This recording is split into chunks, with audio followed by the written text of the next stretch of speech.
पढ़ेंगे भारतीय न्याय संहिता की धारा 224। क्या पढ़ेंगे?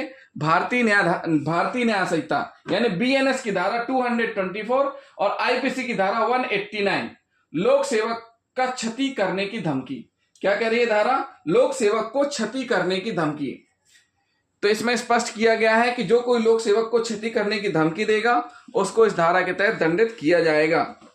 इस धारा में यह उल्लेख है कि जो व्यक्ति किसी लोक सेवक को इस आशय से क्षति करने की धमकी देता है ताकि वह अपने सार्वजनिक कर्तव्य से संबंधित किसी कार्य को करे या करने से पराव्रत रहे या विलंब करे तो यह एक दंडनीय अपराध होगा।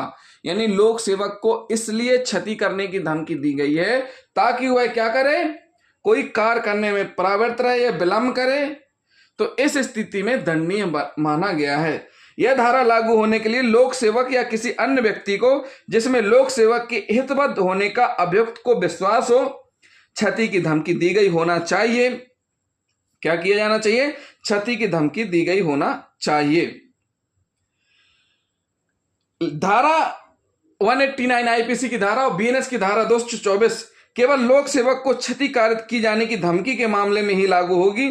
उदाहरणार्थ, डिक्रूज के मामले में मार्क्सवादी पार्टी के कुछ साम्यवादी कार्यकर्ता अपने साथियों की गिरफ्तारी के विरोध प्रकट करने पुलिस स्टेशन पहुंचे तथा उन्होंने वहां कार्यरत पुलिस कर्मियों को धमकी दी कि वे उनके साथियों को छोड़ दें, अन्यथा उन्हें इसके गंभीर परिणाम भुगतने पड़ेंगे। न्यायालय ने अभियुक्तों को इस धारा के अंतर्गत दोष सिद्ध किया। किस धारा के अंतर्गत? आईपीसी की धारा 189 और बीएनएस की धारा 224 के अंतर्गत दोष सिद्ध किया।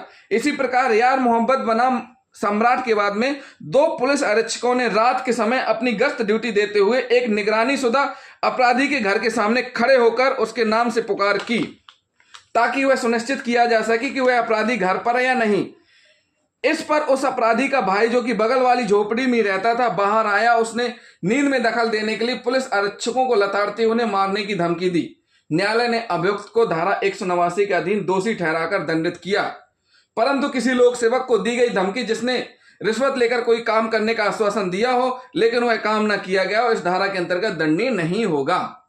तो साथियों, इसमें स्पष्ट कर दिया गया है कि जो कोई लोक सेवक को क्षति करने की धमकी देगा उसको 2 वर्ष तक का कारावास, जुर्माना दोनों से दंडित किया जाएगा। साथियों, अगली धारा है बीएनएस की धारा 225 जो कि आईपीसी की धारा 190 के समरूप है।